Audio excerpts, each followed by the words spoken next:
Okay, I'm getting comments like this all the time. How are you making 6 figures a month with 10 cottages? So right now I'm on our boat.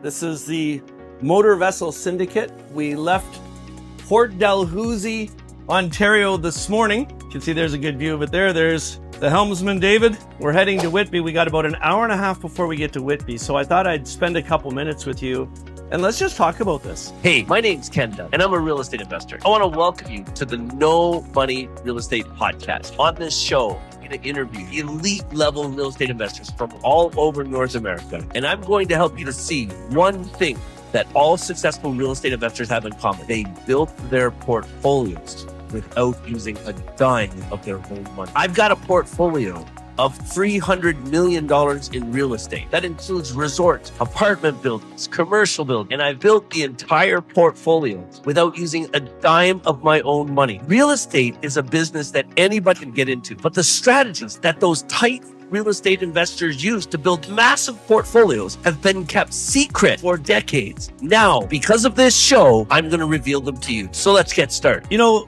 the real estate market in Canada right now is a little bit messed up.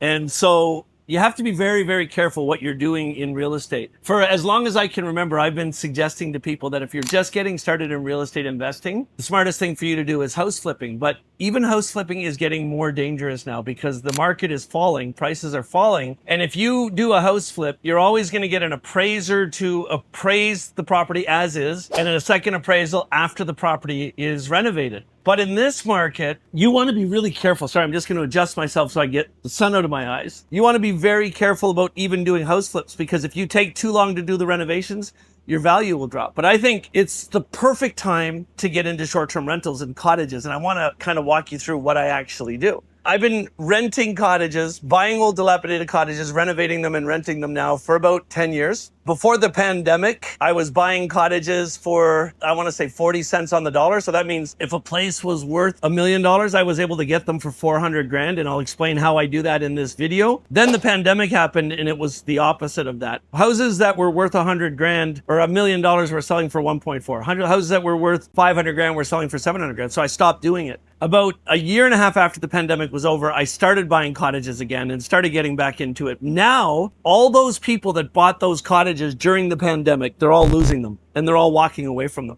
So the prices are dropping. Anytime real estate prices start dropping, then I think cottages and short-term rental is the best strategy in the world to employ. Because when the economy is dropping, people are going to stop buying real estate. Average people will stop buying real estate, especially recreational properties, cottages. But what they won't stop doing is they won't stop using them. So the short-term rental game goes up. Right now, as I'm recording this video, I own 10 cottages. And in the month of August, we're going to make over $100,000 in revenue on 10 cottages. So about 10 grand a month per cottage. Even in the winter time, we make between 70 and 80 grand. The cottages cost us to maintain, that's mortgages, interest, expenses, maintenance, all of that, all in, cost us about 50 grand a month. So we're making a 50% profit margin in August. And even in the wintertime, we're making about a 30% profit margin on our portfolio of cottages. And here's the strategy. What most people don't realize is how much you can increase the value of a cottage when you buy it. So what I do is I'll go out and I'll start looking at really, really aggressively priced cottages. What I'm looking for specifically is this. I'm looking for a cottage that is in a remote location. So there's no neighbors around it. I'm looking for a cottage that's on the water, on some type of water, and it's only 3 seasons. So it's not winterized. These are the types of cottages that have been in families for 50, 60, 70 years. And they're at a point now where they've passed down from generation to generation. And the people that own them don't want them. And they don't know how to renovate them. And they don't know how to add value to them. So I'll go in and I'll buy one of these cottages for 300 grand in Ontario. Now, friends, I got to go look at 40 to 50 cottages to see one of these things. And I actually go out with agents, and I'm an agent myself, and I go into 40 or 50 cottages to find one that'll work. So once I find a cottage that I think is going to work, it has to have winter access. So it has to have a maintained road to get into it because I want to rent these all year round. It can't have neighbors within earshot at all. I don't want neighbors anywhere around me because a lot of people get annoyed by short-term rentals. It also has to be in a community that supports short-term rentals. So in Ontario, you don't want to do short-term rentals in tiny township. You don't want to do short-term rentals in Niagara on the Lake. because the rules that they have in place, or anywhere around the Niagara Falls area, because the rules that they have in place make it prohibitive. There are townships like Hastings Highlands up around Bancroft, Ontario. They understand the value of short-term rentals. Those are people coming into their community and spending money. So there are townships that love short-term rentals, and you want to find those communities. When I find a place I think is going to work, what I'll do is I'll go find comparables of houses that are the same as what I'm looking at that have sold in the last 6 months, and I want to make sure that I'm getting a really good deal on it. Then I'll figure out, what do I need to do to the property to increase the value of it? And as we're going through this, I'm showing you some of my cottages and how they work and everything. What I mean increase the value is I'm going to winterize. So I'm going to take that 3-season dilapidated cottage and I'm going to turn that into a house, a beautiful, well-appointed house. Now, I've gone as far as lifting them up and putting basements in, but you don't have to do that. So I'm going to put together a plan for how I'm going to winterize it. It normally includes cleaning out underneath the house if it's up on stilts, insulating it. I'll put a new heating system in. I'll put a new air conditioning system in. I'll put a tankless hot water heater in. I'll even put a generator in, because these properties in the middle of the country tend to lose electricity in storms in the wintertime, and I don't want that to happen. I'll rip out the entire interior and we finish it perfectly. So all brand new windows.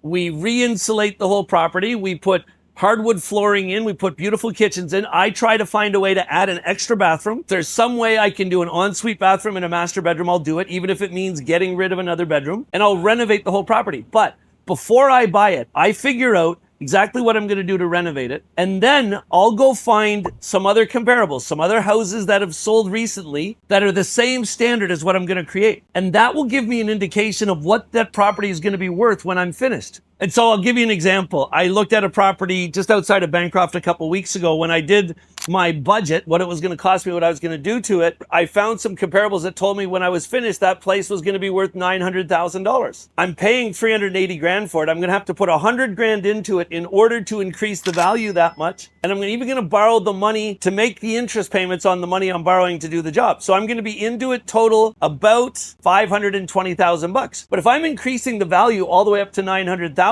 that means I can, when I'm finished, I can go to a bank and get a traditional mortgage and keep my mortgage expenses low. So if this is all before I put the purchase agreement in. So if all this makes sense and the numbers work, then I'll put a purchase agreement together and I'll make an offer to buy the property. I put 3 conditions in the offer. Number 1, appraisals, because I want an appraiser to go in and do an appraisal to tell me that my numbers are accurate. He's going to do an as-is appraisal, which is, what is it worth now? And then he's going to do an ARV appraisal for me too. He's going to give me an appraisal and tell me what it's going to be worth after the renovation. And if his numbers match what I found in the comparables, then I'll buy it. The second condition I'm going to put in is I want to see the place 5 times before it closes. I want to allow myself enough time to bring all my contractors and arrange all the contractors to do the work quickly. So if all that works and they agree to it, I put a $10,000 deposit on. I won't put any more than that.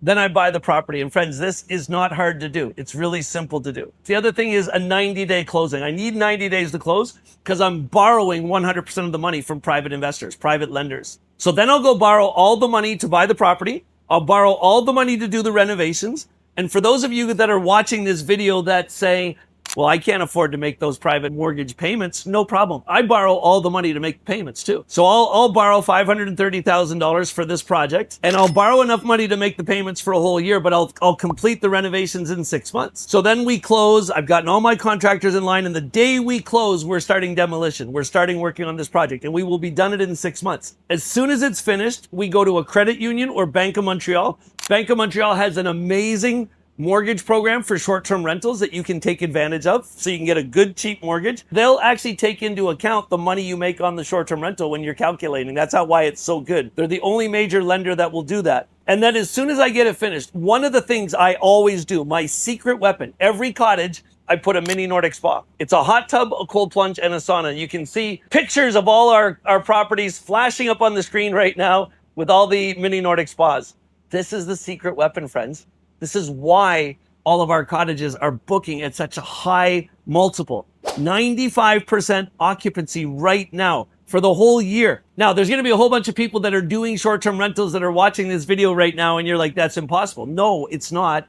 It's because of that mini NORDIC SPA. So we put those on all the properties, and then we start renting. We use HostAway for our management system to manage all of our cottages because it allows us to create an account So the cleaners can log into HostAway and see when they have to clean the properties. The maintenance guys can log in and see when the best time is to cut the grass. And HostAway allows us to list our cottages on Airbnb, VRBO, Google Vacations, Expedia, Bookings.com, everywhere, all the OTAs. And then we start advertising the properties because we're a Superhost account. Airbnb helps show the properties to people, but then we run ads. So we run exclusive ads on Facebook, Instagram, and TikTok and YouTube when we first get started to help boost our properties up till they get occupied. And then once they start booking, we turn the ads off because we got enough eyeballs on it now that people are booking it, and then Airbnb jumps in and helps us out with everything else. It's really that simple. Now listen, friends, if there's any real estate investors watching this video, I want you to click on the link. If you want to do this, if you want to get into this and do it really easy, I run a coaching program called the Dream Cottage Business Coaching Program. It's a one-time payment of $997, or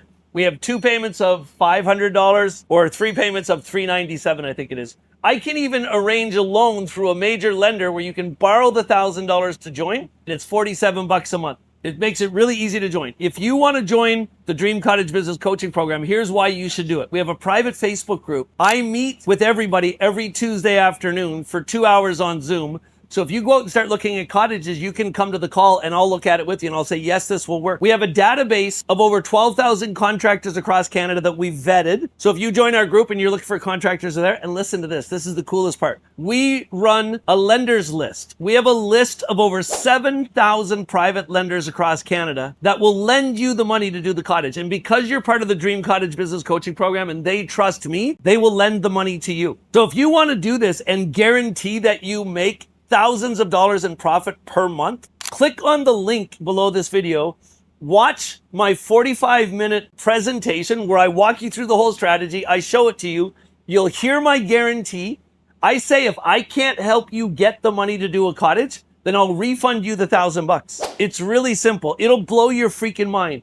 If you want to add cottages to your real estate portfolio, watch that video and join our Dream Cottage Business Coaching Program. If you want to get into real estate investing, there are 4 main skills that you have to master.